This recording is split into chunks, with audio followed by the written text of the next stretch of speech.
అండి. నమస్తే సార్. నమస్తే. ఆంధ్ర కింగ్ మీరేనా? లేదు, నేను ఆంధ్రకి ఆంధ్ర తాలూకా. ఆంధ్ర కింగ్ తాలూకా మీరు. ఏంటి ఒక్కసారిగా అంటే ఈ సబ్జెక్ట్ కొత్తగా రెడీ చేసి పెట్టుకున్నారా? ఇంతకుముందు ఉందా? ఎప్పటి నుంచి ఒక ఐడియా ఉందా? ఒక 10 years బ్యాక్ థాట్ వచ్చింది.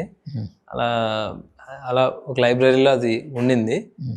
దాన్ని రివైజ్ చేసింది నా ప్రీవియస్ ఫిలిం మిస్టర్ శెట్టి అయిన తర్వాత నెక్స్ట్ ఏం చేద్దాం అనుకున్నప్పుడు నేను ఆ 3-4 షార్ట్ లిస్ట్ చేసి మళ్ళీ దాంట్లో ఇది బెటర్ అనే ఫీలింగ్కి వచ్చాను. 10 ఏళ్ళ క్రితం అంటే మీ ఎంత వయసులో మీరు రాసి ఉంటారు ఆ సబ్జెక్ట్ని? 25 years ఆ టైంలోనే అంటే ఆర్ మోర్ దెన్ ఒక మంచి ఫ్యాన్గా ఉన్న టైంలో రాశారా? అప్పుడు కూడా ఫ్యాన్ అనేది ఎప్పుడు ఉండేది అనుకోండి, బట్ అప్పటికే నేను డైరెక్టర్ అవ్వాలని నా ప్రయత్నాలు మొదలెట్టాను కాబట్టి ఇట్స్ ఆల్వేస్ సబ్జెక్ట్ ఓరియంటెడ్గా ఉంటుంది నా థాట్. ముందు డైరెక్ట్గా మొదలుపెట్టారా, హీరో అవుదాన్ని మొదలుపెట్టారా? డైరెక్టర్గానండి, ఎప్పుడు డైరెక్టర్ అవుదామని అనుకున్నాను. హీరో అవ్వాలి ఎప్పుడు అనుకోలేదు? అనుకోలేదు. కొంచెం మెటీరియల్ అలా ఉంది కదా. అది God's grace and my parents blessings అంతే. ఎంత వేగంగా వచ్చింది అవకాశం, ఫస్ట్ అవకాశం? ఫస్ట్ చాలా ఎర్లీగా వచ్చింది. 26-25 years I directed a film, but of course it didn't work. So తర్వాత నెక్స్ట్ ఆపర్చునిటీస్ వచ్చినా కూడా ఏది అంత టేక్ ఆఫ్ అయ్యే సిచ్యువేషన్లో అవ్వాల. ఫర్ సమ్ రీజన్స్ అది ఎప్పుడు ఆఫ్ అవుతూ ఉండేవి. కాన్స్టెంట్గా I put my effort towards story telling and over the process నాకు ఎలాంటి సినిమా చెప్తే correct, how honest I have to be to the స్టోరీకి ఎంత హానెస్ట్గా ఉండాలి అనేది నా అప్రోచ్ అలా అయ్యింది. And I'm trying to do the same thing. But how honest, how much honest అన్నది పక్కన పెడితే మీ గ్రాఫ్ 3 సినిమాలు దీంతో కలిపి చూసుకుంటే, సో ఒక గురువులో వెళ్లకుండా ఒక ట్రెండ్తో వెళ్ళిపోకుండా మనం ఏదో కొత్తగా ఏదో చూద్దాం, కొత్తగా ఏదో చెప్దాం అనే ప్రయత్నం అయితే కనిపించింది. Thank you sir. దానికి ఎందుకంటే ఇప్పుడు శెట్టి ఆ టైంకి అది ఒక కొత్త కథ, ఇప్పుడు ఇది కూడా ఈ టైంకి ఇది ఒక కొత్త కథ, ఎవరు అటెంప్ట్ చేయని కథ. సో ఆ విధంగా ఎస్. అంటే ఆ కొత్తదనం వల్ల ఏమవుతుందంటే అండి, మనకు ఎంతూజియాజం ఉంటుంది. ఒక అన్నాళ్ళు వర్క్ చేయాలి కదండి, దాని మీద ఒక కిక్ వస్తుంది. ప్రతి సీన్కి ఒక హై వస్తూ ఉంటుంది. షూట్ చేస్తున్నప్పుడు ఒక ఎంతూజియాజం ఉంటుంది. So always I think the directors who are ఆ టైంకి వాళ్ళు ఫ్రెష్గా స్క్రిప్ట్స్ చేసిన వాళ్ళే వి విల్ రిమెంబర్ అనుకుంటాను. అంటే మనకు వాళ్ళు గుర్తుండి ఉంటారు. మణిరత్నం గారు ముందు I don't think anybody made that kind of films. Ram Gopal Varma గారు ముందు అలాంటి సినిమా ఎప్పుడు చేసి ఉండరు. అండ్ టుడేస్ జనరేషన్ కూడా చాలా మంచి సినిమాలు చేస్తున్నారు, starting from Sandeep Reddy Vanga, Hanu Raghapudi, Ashwin, Nagashwin, so many other directors. అంటే నేను ఏదో 3-4 పేర్లు చెప్పానని కాదు, నాకు తెలిసి ఒక 10 Buchibabu garu, all 10-15 people they are doing great job అనమాట. So I think I'm getting inspired from them and trying to find my own path. కానీ ఈ సబ్జెక్టు అనుకున్నప్పుడు ఇది స్క్రీన్ మీదకి తీసుకురగలనా అన్న అనుమానం ఏమైనా వచ్చింది? అక్కడ రాలేదా? ఫస్ట్ ఇది చేద్దామని ఒకటి అనుకున్నాను కదండి, ఒక 1 week to 10 days it was like a pain. Screenplay crack అవ్వట్లా. సో నేనేం ఫీల్ అవుతానంటే ఆర్గానిక్గా ఉండాలి సినిమా, అవ్వట్లేదంటే I think I'm forcing too much అనిపించింది. వర్కౌట్ అవ్వదు అనుకుంటా, నేనేదో ఒకటి అనుకుని దాన్ని మరీ పుష్ చేస్తున్నట్టున్నాను. I think we should hold. అప్పటికి రామ్ ఓకే అన్నారా ఇంకా లేదా? లేదు, నా వర్క్ పాయింట్ ఆఫ్ వ్యూలో 10 రోజులకి వద్దులే అనుకున్నా. మళ్ళీ ఒక 3 daysలో ఎందుకో నాకు it's not going out of my mind. టప్పని ఒక ఐడియా క్రాక్ అయ్యింది. ఓ ఇలా చెప్పొచ్చు ఈ కథని, ఇలా అయితే ఎంగేజింగ్గా ఉంటుంది అనే ఒక థాట్ వచ్చింది. ఆ 13-14వ రోజు అనమాట అది. అక్కడి నుంచి ఐ డెంట్ లుక్ బ్యాక్. కానీ యాక్చువల్గా చూసుకుంటే సినిమా బ్యాక్డ్రాప్లో తీసిన సినిమాలు అంత జనాల్ని ఎక్కువ అలరించిన సందర్భాలు తక్కువ కదా. Yeah, I'm aware of it అండి, నాకు కూడా తెలుసు, నేను కూడా సినిమాలు చూస్తూ ఉంటాను కాబట్టి. కానీ ఏంటంటే ఏది కూడా పాస్ట్ని మైండ్లో పెట్టుకోను, ఆర్ అంటే అదేదో అవ్వలేదని ఇది అవ్వకూడదని అట్లా ఆ ఫియర్ లేదు నాకు. నా స్టోరీ హానెస్ట్గా ఉందా, ఆ స్టోరీలో మెటీరియల్ ఉందా, ఎనఫ్ మెటీరియల్ ఇవ్వగలుగుతున్నావా, ఎప్పుడైనా థియేటర్ అనేది ఒక సినిమా వాడి గురించో అభిమాని గురించో అట్లా చూడొద్దు. మన థియేటర్లో కూర్చున్నప్పుడు ముందు మనం అన్నీ మర్చిపోయి ఒక హ్యూమన్గా కూర్చున్నాం అక్కడ. ఒక audience I'm ready to experience, ఏం చూపిస్తావో చెప్పు అంటాడు. సో అప్పుడు ఆ స్టేట్ ఆఫ్ మైండ్లో ఉన్నప్పుడు వాడికి కనెక్ట్ అయ్యే కథ మనం చేయగలిగితే, అందరిలో మన అన్నీ ఉంటారు, ఫాదర్ మదర్, ఒక అభిమాని కూడా మనలో ఉండుంటాడు. సో వాడిని నువ్వు ట్యాప్ చేయగలిగి రైట్ డైరెక్షన్లో కథను నువ్వు పట్టుకెళ్ళగలిగితే, ఆ human side of him connect అయితే it's nothing like it. So ఈ అభిమానం అన్న దగ్గర కానీ అభిమానులు అన్న దగ్గర కానీ కాయిన్ 2 సైడ్స్ లాగా 2 సైడ్స్ ఉంటాయి. అవును సార్. వాళ్ళు విపరీతంగా అభిమానిస్తారు, అసలు ఏ రిలేషన్ లేకుండా, కనీసం ఒకసారి కూడా కలవకుండా, అసలు ఏ బంధం లేకుండా కూడా అసలు ఇంకా హార్డ్ కోర్గా అభిమానిస్తారు. అదొక యాంగిల్. రెండో వైపు మితిమీరిన అభిమానం, అవతల వాళ్ళని తిట్టడం కానీ, అవతల వాళ్ళని కొట్టుకోవడం కానీ, చంపుకోవడం కానీ, ఇంకా రకరకాలు ఉంటాయి. ఈ సినిమాలో మీరు అసలు పూర్తిగా ఒక అభిమానికి ఉండే అన్ని పార్శ్యాలని టచ్ చేశారా? డెఫినెట్గా సార్, డెఫినెట్గా టచ్ చేశాను. And but not as you expect. ఇప్పుడు మీరు ఏదైతే చెప్తున్నారో అది ఆల్రెడీ జనాలకు తెలుసు. సో అదే విషయం నేను బోరింగ్గా చెప్పదలుచుకోలేదు. So it will be in a different perspective. అది పార్ట్ ఆఫ్ లైఫ్. తెలుసు మనకి, గొడవలు పడుతుంటారు, వాళ్ళ హీరోని అంటే తట్టుకోలేరు, ఇవన్నీ ఒక స్లైట్ ఇన్స్టెన్సెస్, యూనో. దాన్ని గ్లోరిఫై చేయలేదు నేను, but that is not neglected in the film. So definitely it is there in the film, but you will have a very beautiful experience అండి. ఇన్ దట్ వే చూస్తే it's very differently return film. అంటే దీంట్లో 2-3 ట్రాకులు, అంటే మనకు ఇప్పుడు వచ్చిన content బయట చూస్తుంటే 2-3 ట్రాకులు కనిపిస్తున్నట్టు. ఒకటి ఉపేంద్ర గారు ఒక హీరో, ఆయనది ఒక ట్రాక్ ఉంటుంది. ఈయన అభిమాని, ఈ అభిమానికి సినిమాలు అభిమానించడం ఇదంతా ఒక ట్రాక్. రెండోది హీరోయిన్ లవ్ స్టోరీ ఇంకో ట్రాక్. ఈ మూడింటికి కనపడని ట్రాక్ ఇంకోటి ఏదో ఉంది అని అనిపిస్తుంది. అంతేనా? Correct sir, right, your right, your observation is right. So ఈ 3 కాదు, ఇంకో 2 ఉన్నాయి. నేను ఒకటే అనుకున్నా, 2 ఉన్నాయి. సో ఇట్స్ నాట్ ట్రాక్ లాగా అని కాదు, అందుకే బయోపిక్ ఆఫ్ ఎ ఫ్యాన్ అని దాని క్యాప్షన్ పెట్టింది. రీజన్ ఏంటంటే, నేను ఒక లైఫ్ ఆఫ్ ఎ పర్సన్ చూపిస్తాను. ఆ పర్సన్ ఒక మనిషిని అభిమానించే వ్యక్తి, ఇంతే, ఇదే ట్రేడ్. సో ఆ మనిషి లైఫ్లో అన్నీ ఉంటాయి. ఒక ప్రేమ ఉంటుంది, ఒక సొంత మనుషులు ఉంటారు, తన ఫ్యామిలీ ఉంటుంది, తన ఫ్రెండ్స్ ఉంటారు, ఎక్స్టర్నల్ వరల్డ్ ఒకటి ఉంటుంది, పర్సనల్ లైఫ్ ఒకటి ఉంటుంది, ఇంటర్నల్ వరల్డ్ ఒకటి ఉంటుంది. నేను ఒకటి అనుకుంటుంటా లోపల, నేను ఇది అవ్వాలనుకుంటా, ఇది అవ్వకూడదు అనుకుంటా. అది దాంతో సహా చూస్తే ఆ ఎక్స్టర్నల్ వరల్డ్ నుంచి ఇంటర్నల్ వరకు ఒక ట్రావెల్ ఉంటుంది మనిషిలో. అందుకే ఇట్స్ ఏ బయోపిక్ అని టైటిల్ పెట్టాలనిపించింది. ఇది ఆ టైటిల్ పెట్టడానికి రీజన్ ఎవరో ఒక పర్సన్ నుంచి ఆ కథని మనం తీసుకున్నామని కాదు. ఆ కథ అంతా పూర్తి చేసిన తర్వాత yes, it's sounding like a life of a person. Generally మన లైఫ్ ఆఫ్ ఎ పర్సన్ చెప్పాలనుకున్నప్పుడు బయోపిక్ అని పెడతాం కదా, అందుకని అట్లా. బట్ ఉపేంద్ర గారిని ఇంటర్వ్యూ చేసినప్పుడు ఆయన ఒక చిన్న లీక్ ఇచ్చారు. ఏంటది? చివరికి వెళ్తే కనుక మీరు ఎవరు హీరో తెలుస్తుంది మీకు, ఆంధ్ర కింగ్ ఎవరు, నేనా రామా అన్నది మీకు అప్పుడు తెలుసు. అదే 5th డైమెన్షన్ అనమాట. మీరు 4 ఆల్రెడీ చెప్పారు, నేను 5th అదే అంటున్నాను అనమాట. సో చూస్తే బాగుంటుంది, నేను చెప్పేస్తే అంత కిక్ ఉండదేమో అని. సాధారణంగా మనం ఏమైనా ఒక మంచి పని చేసినండి, సపోజ్ రోడ్డు మీద ఎవరో పడిపోయారు, ఎవరో వదిలేస్తుంటే గౌకుని ఎవడో ఒకటి తీసుకెళ్ళి హాస్పిటల్లో జాయిన్ చేసి వాళ్ళకి చేయడం చేస్తారు. హీరోరా అనిపించుకుంటారు, రియల్ హీరో అనిపించుకుంటారు.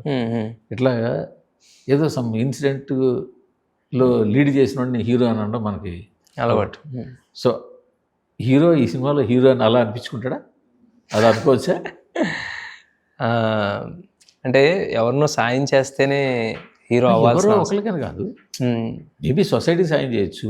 అదే సార్, తను తాను ప్రూవ్ చేసుకోవచ్చు. అదే సార్, అది ఇవన్నీ కూడా మనకు తెలిసిన takes. But I think we have return something different.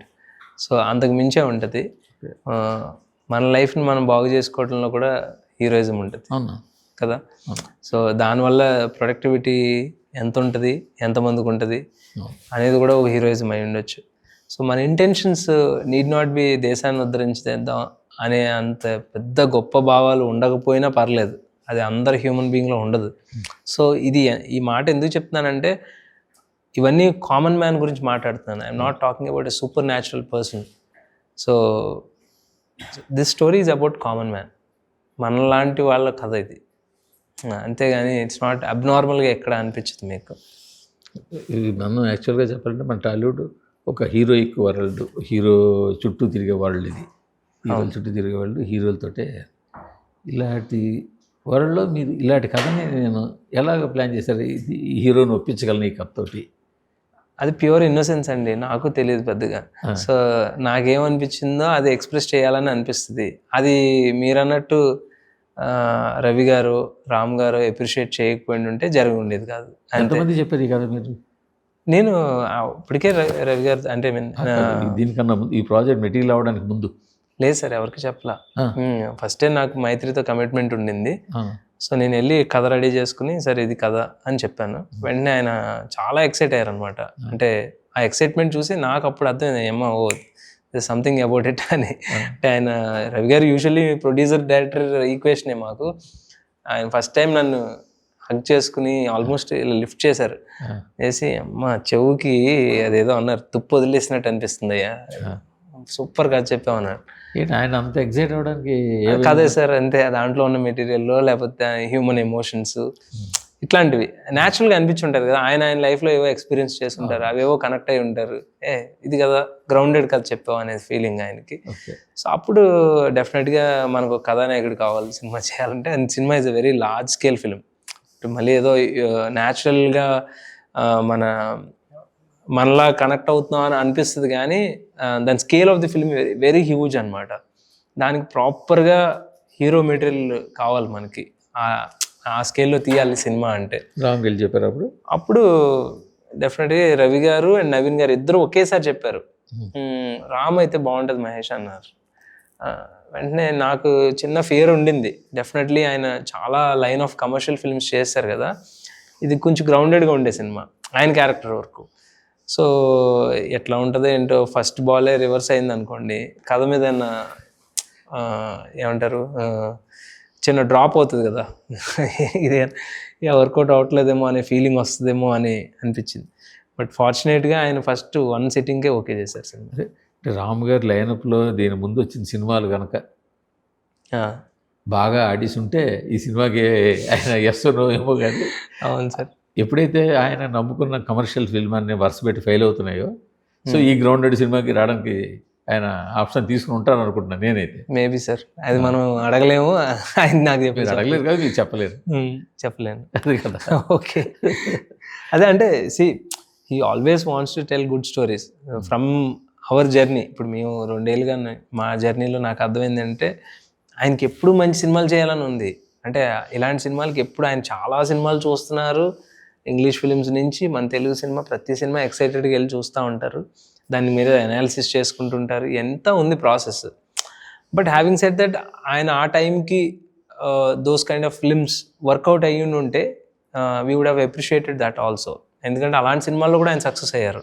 మరి మీరు కథ చెప్పగానే ఇందుకే అసలు ఆ మెయిన్ హీరో క్యారెక్టర్ ఎవరు అని అడగలేదా? అడిగారు 2 సిట్టింగ్స్ తర్వాత అడిగారు. అది మీరు ఎవరి పేరు చెప్పారు? నేను ఆప్షన్స్ ఒక 4-5 ఆప్షన్స్ అనుకున్నామండి అప్పుడు. 1 2 3 4. It's not good to, it's not like that. I will tell you one thing, నేను ఏం చేస్తూ ఉంటానంటే నా process trial and error method ఉంటుంది. అంటే 1 అంటే ఫస్ట్ ఆప్షన్ అది రైట్ అని కాదు, అవును, బ్లంట్ ఆప్షన్. అదే అంటే ఓ dummest option will be first option. మీకు అర్థమైందా? మీకు కొత్తగా ఉండదు ఆ ఆప్షన్, ఆర్ దాంట్లో క్రియేటివిటీ యాంగిల్ ఏమి ఉండదు, simplest of the form. Okay, అలా అనగానే ఒక పేరు రాస్తాం చూడండి, అదే ఫస్ట్ పేరు ఉంటుంది. కానీ 5th పేరుకి వచ్చేటప్పుడు రైట్ పేరు తగులుతుంది. ఎందుకంటే ఒక ప్రాసెస్లోకి వెళ్తూ ఉంటాం మేము. అంటే మీరు మొదటి దీనికి అనుకున్న 1 2 3 4 పేర్లు పెద్ద ఇంపార్టెంట్ కాదు, యాక్చువల్గా ఫైనల్ అయింది ఇదే ఇంపార్టెంట్ అంటారు. డెఫినెట్గా అంతే కదా. అంతే, బికాజ్ అది హ్యూమన్ లెవెల్లో కనెక్ట్ అయితేనే ఆ క్యారెక్టర్ని పోర్ట్రే చేయగలరు. అలా అనొచ్చా, లేకపోతే అందరినీ దార్శకులు పుల్లన అంటారు కదా, అదండి అందరినీ దార్శకులు పుల్లన అంటారు కదా. సో ఆ 4 మనకు రాలేదు కాబట్టి ఇదే బెటర్ ఆప్షన్ మీరు అనుకుంటున్నారు అనొచ్చా? I don't think so sir. ఎందుకంటే ఇప్పుడు నేను మీకు ఈ కథ కాస్టింగ్ అవ్వకముందు చెప్పాను అనుకోండి, మీరు కూడా 2 పేర్లు చెప్తారు వెంటనే. ఆ పేర్లు అవ్వలేదని కాదు, కరెక్ట్ కాదని అయ్యి ఉండకపోవచ్చు. కథ ఎవరికి కావాలో వాళ్ళని సెలెక్ట్ చేసుకుంటారు సార్. మనం ఎవరు ఏం చెప్పాల్సిన అవసరం లేదు. ఇదేదో పొయిటిక్ విషయం కూడా కాదు. రామ్ గారు ఈ సినిమా ప్లే చేసిన తర్వాత నాకు తెలిసి ఈ క్యారెక్టర్ ఇంకెవరో చేయలేరు అనే ఫీలింగ్ నాకు వచ్చింది.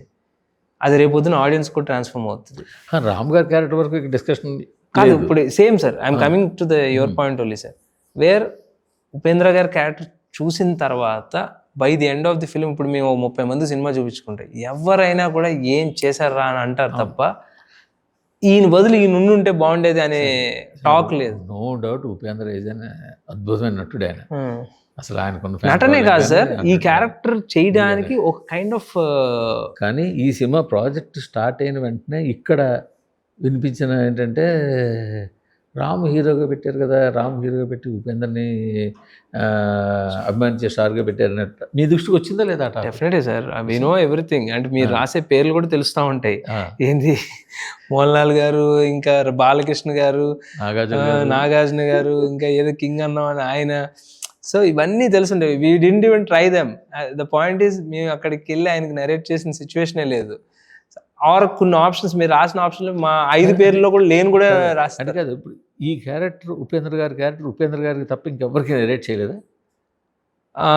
Sir, I will tell you the honest feedback. We've considered one option very seriously, okay, but I have not narrated. There is no point of saying no to the film. No కాదు, దానికి ముందే filter చేసుకున్నాం. నేను అప్పుడు దానికి ఆ incident జరగడానికి నా లైఫ్లో ఒక ఇన్సిడెంట్ జరిగింది ఈయనే అవటానికి అని. రానా గారు, ఉపేంద్ర గారు ఒక ఇంటర్వ్యూ జరుగుతుంది, హైదరాబాద్ వచ్చారు. So I was already oscillating between 2 of them. ఎవరు రైట్ అనే ఒక ఆసిలేషన్ ఉంది. Almost producers are incline to one thing. మా జనరల్గా ప్రీ ప్రొడక్షన్ వర్క్లో జరిగే డిస్కషన్ ఏదైతే ఉంటుందో అది జరుగుతుంది. బట్ ఉపేంద్ర గారి ఇంటర్వ్యూలో నేను బయట కన్నా కూడా సినిమాలోనే రియల్ పర్సన్ అని అన్నారు. నేను నిజమైన మనిషిని సినిమాలో అన్నారు. అరే, ఈ క్యారెక్టర్ ప్లే చేయడానికి ఆ ట్రేడ్ ఉండాలి అని నాకు అనిపించింది. అప్పుడు ఇమ్మీడియట్గా నేను రామ్ గారికి, రవి గారికి ఇద్దరికి ఫోన్ చేసి, sir I think he is the man, let's try him first అని చెప్పా. అంటే అప్పుడు మేము బెంగళూరు. బట్ అది ఫైనలైజ్ అవ్వడానికే కొంచెం టైం ఈ ప్రాజెక్ట్ టేక్ ఆఫ్ తీసుకోవడానికి, ఆ క్యారెక్టర్ ఫైనలైజ్ అవ్వడానికి టైం పట్టింది కదా కొంచెం. అవును సార్, ఒక 3-4 months వేస్ట్ అయింది. But finally good things happen at the right time. But మంచి చాయిస్. Yeah, very good. ఎందుకంటే ఆయనకు ఒక డిఫరెంట్ ఇమేజ్ ఉంది ఆయన. అవునవును. అయితే ఆయన ఇమేజ్కి భిన్నంగా క్యారెక్టర్ ప్లే చేయాలి, కానీ మనం యాక్సెప్టెన్స్ ఉండాలి. ఇతను స్టార్ అని అనగానే మనం బిలీబిలిటీ ఉండాలి. సో ఆ 2 లక్కీలీ ఆయనలో మాకు కనిపించాయి. ఆయన సెంటిమెంట్ పాయింట్ అంటే ఆయన ఆల్మోస్ట్ తెలుగు డైరెక్ట్గా వేసిన సినిమాలన్నీ మంచి హిట్లే. అవును, అప్పటి నుంచి ఇప్పుడు అవునవును, రా నుంచి డైరెక్టర్ చేసినవన్నీ కూడా. అవును, బ్రిలియంట్ డైరెక్టర్ కదండి, ఎక్స్ట్రాడినరీ డైరెక్టర్ ఆయన. ఇది ఎట్లా బ్లెండ్ చేశారు? ఇది యాక్చువల్గా మీరు ప్రొజెక్ట్ చేసిన చాలా కంటెంట్ ఒక క్లాసిక్ క్లాసిక్ కంటెంట్ లాగా, ఒక పొయిటిక్ నెరేషన్ లాగా అనిపించింది. మీ సాంగ్స్ కానీ, వాళ్ళిద్దరు మధ్యన బాండింగ్ కానీ, హీరోయిన్ బాండింగ్ కానీ, ఆ రామ్ గెటప్ కానీ, ఇవన్నీ కూడా డిఫరెంట్గా.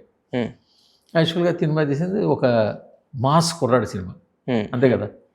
ఒక సినిమా హీరోని అభిమానించేవాడు, యూజువల్లీ అభిమానించే గవతల వాళ్ళని కొట్టేసే అభిమానించేవాడు ఒక మాస్ కుర్రాడు. అవును, ఈ రెండింటిని అలా బ్లెండ్ చేయగలిగా. అదే మీరు అంటున్నట్టు ఆ క్యారెక్టర్కి అది కావాలి, బట్ మన సినిమా క్లాస్. అదే నేను చెప్పాలనుకున్న ఉద్దేశాలు, హ్యూమన్ టచ్ ఏదైతే ఉందో, హ్యూమన్ టచ్ని క్లాస్ అని ఎలా డిఫైన్ చేస్తాం? Actually it's a generic thing, right? అందరికీ కనెక్ట్ అవుతుంది. అది సరే, అవతార్ లాంటి సినిమా చేసిన ఉండేది, అది అవతార్ లాంటి సినిమా చూసినా, ఆర్ కేజీఎఫ్ లాంటి యాక్షన్ ఫిల్మ్ చూసినా, ఫ్రమ్ దేర్ టు హియర్ ఒక హ్యూమన్ టచ్ లేని cinema I don't think we'll take back home. Human emotion అనేది లేకుండా ఎంత పెద్ద హాలీవుడ్ హిట్ సినిమాలు తీసుకున్నా కూడా అందులో ఎక్కడో ఒక మూల చిన్న హ్యూమన్ టచ్ ఉంటుంది. And on top of that sir, every director functions in a different way. ఆడి బ్రెయిన్, ఆడి లాంగ్వేజ్ వేరు. So he interprets film in his own way. వాడి ఎక్స్పీరియన్సెస్ నుంచి, వాడి టేస్ట్ బట్టి ఇంటర్ప్రిట్ చేస్తారు. సో ఇది ఇలా చేయాలి, అలా చేయాలి అని అనటం కన్నా కూడా ఆ డైరెక్టర్ విజన్ బట్టి వెళ్తూ ఉంటుంది ఒక సినిమా. అది లక్కీలీ ఆ కార్డ్ ఆడియన్స్కి కనెక్ట్ అయ్యామనుకోండి, దట్స్ కాల్డ్ ఈ డైరెక్టర్ ఇలాంటి వాడు అని వాళ్ళు ఏదో పేరు పెడతారు. ఆ పేరు విన్న తర్వాతే మనకు తెలుస్తుంది మనం ఏ డైరెక్టర్ అని. ఈ కలర్ స్కీమ్ కూడా కొంచెం డిఫరెంట్గా ఉంది. యా ఏంటి దాని వెనక? ఎస్ సార్, అంటే సో మెనీ అదర్ థింగ్స్. ఈ సినిమా అనుకుంటున్నప్పుడే నేను సూర్య, సాగర్ అని 2 క్యారెక్టర్స్ పేర్లు పెట్టుకున్నా. సూర్యుడు అనేవాడు చాలా ప్రతిరోజు పైకి వస్తాడు, చాలా టాప్లో ఉంటాడు. సూర్యుడిని చూడాలంటే పైకి చూడాలి, కళ్ళేమో ఇలా చూస్తాయి. సో ఇది ఒక అభిమాని ఒక స్టార్ని చూసే పాయింట్ ఆఫ్ వ్యూ అలా ఉంటుంది. వాటర్ అనేది it's everywhere, it's just flows everywhere. అర్థమైందండి? వాటర్ లేకుండా ఉండలేం మనం, కానీ ఇట్స్ అవైలబుల్ ఎవ్రీవేర్. అలా ఉంటుంది దాని character, and it's spreaded out. So అభిమానులు అంత వైడ్ స్ప్రెడ్ ఉంటారనమాట. ఆ ట్రేడ్ పట్టుకుని సో సూర్యాన్ని చూపించిన ప్రతిసారి మీకు వర్షం కనిపిస్తూ ఉంటుంది. సాగర్ని చూపించిన ప్రతిసారి సూర్యుడు కనిపిస్తూ ఉంటాడు ప్రతి ఫ్రేమ్లో. సో ఆ 2 ఇంటర్లింక్డ్. అందుకే సూర్య సాగర్ అనే ఎప్పుడు కలవనట్టే ఉంటాయి, కానీ కలవకుండా ఎంత బాగుంటాయి చూసావా. బట్ ఏది ఎంత మేరకు ఉండొచ్చు ఈ బయోపిక్లో? అతని జీవితంలో హీరో అభిమానం, హీరో అనేది ఎంత మేరకు, ఆ లవ్ స్టోరీ అనేది స్పాన్ ఎంత మేరకు? Sir, it's a story about a fan first of all, which means to say it's Rams film అండి, ఆయన film. But he's playing a fan character who is admiring the star. Okay, and that star is trying to meet a fan. He's searching for his fan. అది uniqueness. అంటే ఒక fan స్టార్ని కలవటం కాదు, ఒక స్టారే ఒక fan, ఒక పర్టికులర్ ఫ్యాన్ని ఎత్తుక్కుంటూ వస్తున్నాడు అతను మిలియన్స్ ఆఫ్ ఫ్యాన్స్లో. సో ఆయన ద్వారా మనం ఈ కథ చూస్తూ ఉంటాం, ఒక స్టార్ పాయింట్ ఆఫ్ వ్యూలో ఈ కథ చూస్తూ ఉంటాం. That much I can say. Love story? Parallel. Love story is a part of the Sagar's life. Ante. Any not just love story. So many other elements are attached to Sagar's life anamata. ఎక్కడ రామ్ ఈ కథతో బాగా connect అయిపోయారు? పాట రాసేంత వరకు, పాట పాడేంత వరకు అంత ఎక్కడ కనెక్ట్ అయిపోయారు దీంతో? అదే ఆయన ఒక 2 చోట్ల చెప్పుకున్నారు ఆల్రెడీ. అదేంటంటే ఆయనకి ఆల్రెడీ ఆయన అభిమానులతో ఆయనకున్న కనెక్షను, ఏంటంత పిచ్చితనం, నన్ను ఎందుకు ఇంత అడ్మైర్ చేస్తారు, ఆయన ఫ్యాన్స్ టాటూస్ వేసుకున్నాయి, అవన్నీ ఉంటాయి. సో ఆ ఇన్స్టెన్సెస్ బట్టి ఆయన ఈజ్ ఆల్రెడీ మూడ్. ప్రాబ్లీ నేను చెప్పిన కథలో he could see all of the trades. వాళ్ళ ఆయన అభిమానుల్లో ఉన్న ట్రేడ్స్ అన్నీ ఈ క్యారెక్టర్స్లో ఎప్పుడైతే ఈ క్యారెక్టర్లో, సాగర్ అనే క్యారెక్టర్లో చూడగలిగారో, so he's actually performing for his fans అన్నట్టు అనమాట. సో అందుకని ఆయన he was very connected. And ఇది నేను రాసేస్తాను, మీరు భయపడారా సార్? పాట నేనే రాసేస్తా అంటే మీరు భయపడారా? ఫస్ట్ థింగ్ ఏంటంటే ఆయన రాస్తానని చెప్పలేదు నాకు, మేము డిస్కస్ చేసాం. సో ఆయన రాస్తారు అనే ఆలోచనే లేదు నాకు. మేము సాంగ్ ట్యూన్ అయింది, సార్ పల్లవిలో ఇది చెప్పాలి, మనం చరణంలో ఇది చెప్పాలి, టోటాలిటీ ఆఫ్ ది స్టోరీలో ఈ సాంగ్ యొక్క ఇంపాక్ట్ ఇది అనేది ఒక డైరెక్టర్గా నాకు ఒక అండర్స్టాండింగ్ ఉంది. దాని గురించి డిస్కస్ చేస్తున్నా. లైక్ స్టోరీ ఎలా డిస్కస్ చేస్తాం, ఇలా ఉండాలి సార్, అలా ఉండాలి, ఇది ఈ లైన్ ఇలా ఉంటే బాగుంటుంది. సో అలా డిస్కస్ చేస్తూ ఉంటే ఆయన ఆ రోజు ఈవినింగ్ వెళ్ళిపోయారు. నెక్స్ట్ రోజు మార్నింగ్ చరణంలో 2 లైన్స్ రాసుకొచ్చారు.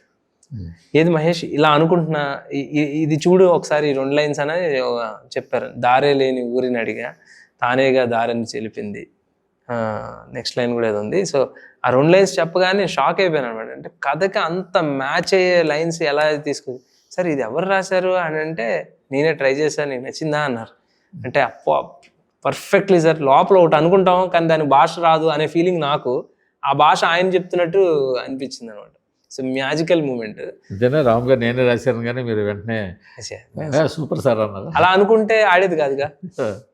అలా అనుకుంటే జనాలకి మా ఎండ్ గోల్, నేనైనా రామ్ గారు అయినా ప్రొడ్యూసర్ అయినా ఎనీ యాక్టర్, మా end goal is to satisfy the audience. కానీ మాకు ఇక్కడ ఈక్వేషన్స్కి రెస్పెక్ట్ ఇచ్చుకుంటూ పోతే we will never be able to convince audience. ఈ సినిమా దాదాపు 3.5 గంటల పైన లెంగ్త్ వచ్చింది అని విన్నాను, నిజమేనా? అంటే ఒక 3 hours 10 minutes వచ్చింది సార్. 40 minutes ఎంత వచ్చిందండి?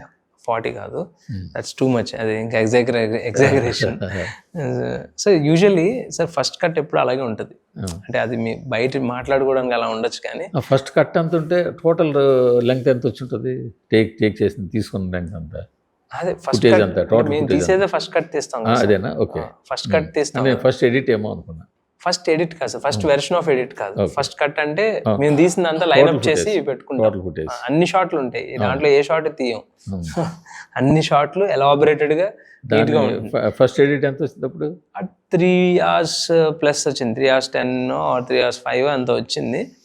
So when we pace up the film, ఇవి ఈ షార్ట్ అవసరం లేదు, ఇవి డైలాగ్ అవసరం లేదు, దీన్ని ఇక్కడ నుంచి ఇక్కడ ట్రాన్సిషన్ వెళ్ళిపోదాం అనేది టోటాలిటీలో కాల్ తీసుకుంటాం. సో దాన్ని ఇప్పుడు 2 hours 46 minutes వచ్చింది.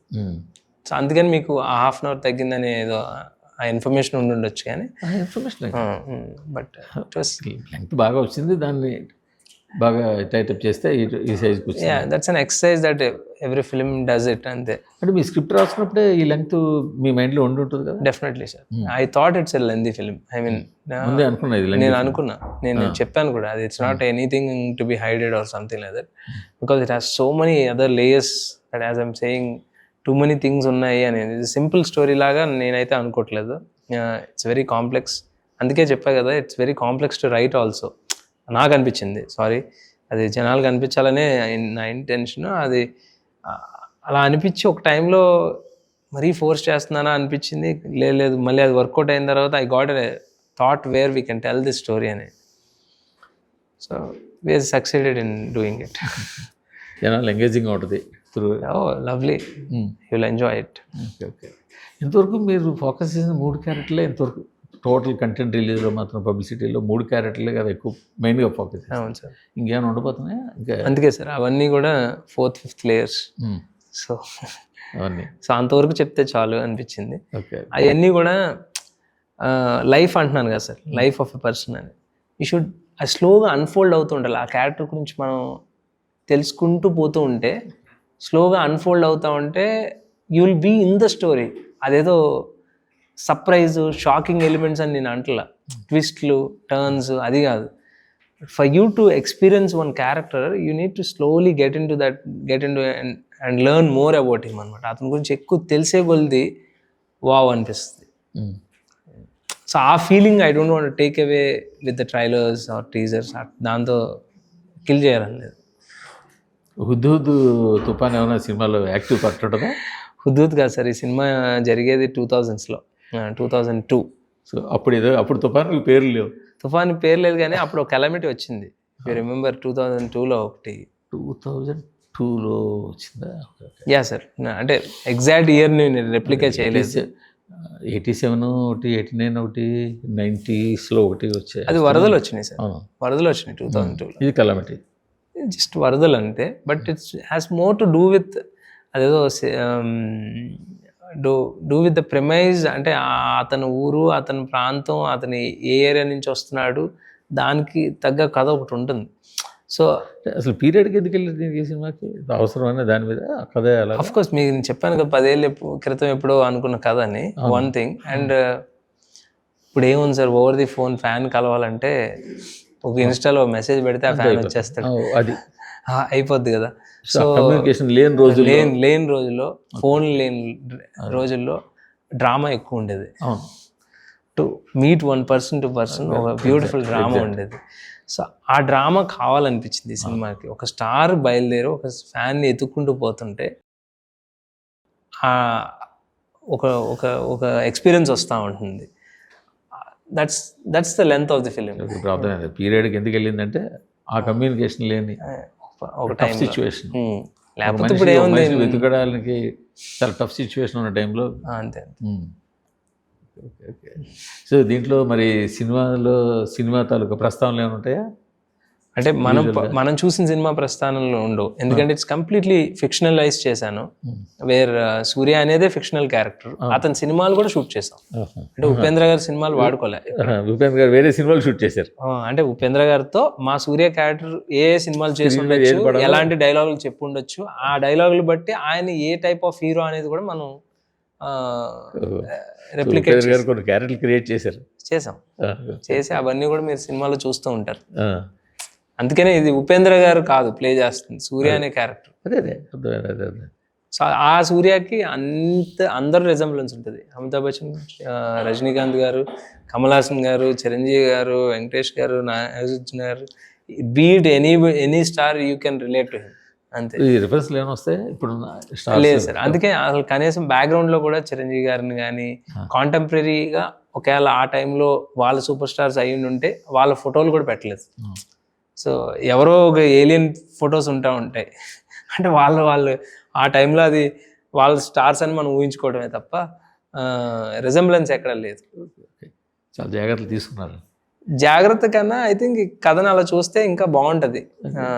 లేకపోతే అవుట్ ఆఫ్ సినిమా మన చిరంజీవి గారు ఉన్నప్పుడు ఇంకొక ప్యారల్ గా ఒక సూపర్ స్టార్ ఉన్నారా అనే క్వశ్చన్ వస్తుంది. అదే జాగ్రత్త తీసుకోవడం అంటారు. సో అంతే కదా, ఆయన మెగాస్టార్ ఉన్నప్పుడు.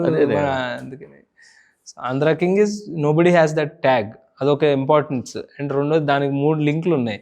అప్పటికి Andhra Pradesh was naught divided. So ఆంధ్రాకి కింగ్ అని పెట్టాము. అండ్ ఆంధ్ర కింగ్ ఎవరికి లేదు, మన ఎగ్జిస్టింగ్ స్టార్స్ ఎవరికి లేదు. That was one thing. And ఈ 2 కాకుండా కథ మీరు చూసినప్పుడు భలే ఇంట్రెస్టింగ్ అనిపించేది ఆంధ్ర కింగ్ ఎక్కడి నుంచి డ్రైవ్ అయింది అనేది. అదొక పెట్ట కథ ఉంటుంది, అసలు ఎందుకు ఆ పేరు వచ్చింది అని. సో అది కూడా మీరు కిక్ ఫీల్ అవుతారు ఆ సీన్లో. సో మీ మాటలు వింటుంటే స్క్రిప్ట్ చాలా పర్ఫెక్ట్గా అల్లినట్టుగా అనిపిస్తుంది. ఇక్కడ ప్రతి దగ్గర కూడా లూజ్ ఎండ్స్ లేకుండా చాలా టైట్గా బాగా అల్లినట్టుగా అనిపిస్తుంది. సో హోప్ రామ్ ఈ సినిమాని చాలా గట్టిగా నమ్మారు. సో ఆ సక్సెస్ మీకు రావాలని కోరుకుంటున్నాం. Thank you sir, thank you so much.